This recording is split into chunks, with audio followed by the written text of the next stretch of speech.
President Trump announces his plan involving Afghanistan, but chooses to leave some details out. President Trump made his address to the country just a few hours ago. And the president drew Pakistan now into his new strategy for Afghanistan. We are not nation building again. We are killing terrorists. The next pillar of our new strategy is to change the approach and how to deal with Pakistan.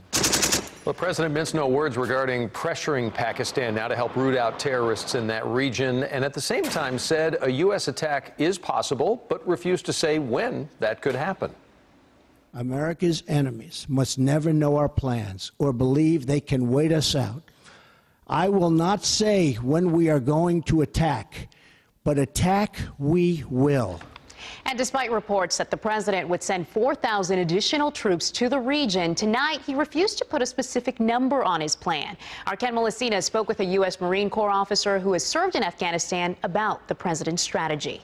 And here is the President of the United States. In a primetime address to the nation, President Donald Trump did not mince words when describing the future of what has now become the longest-running war in U.S. history.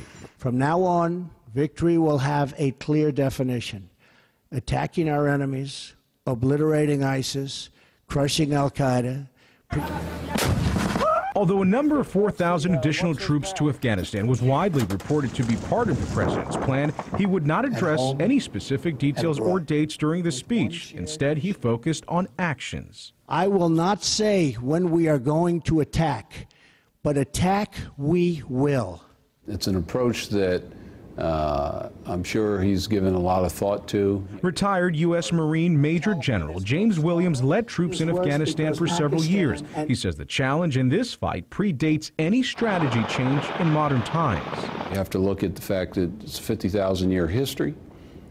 We're the sixth empire that's gone through there, and nobody's been successful. To that point, President Trump made it clear that the future of this war isn't based on a timetable.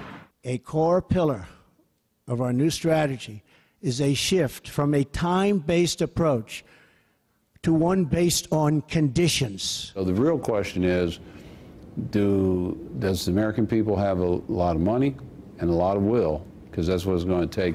The president's speech assured his administration does. And we will defeat them handily. In Dallas, Ken Molestina, CBS 11 News. The war in Afghanistan is the longest America has fought, 16 years and counting. 3 presidents have had to oversee the war there, and 2,200 U.S. troops have died.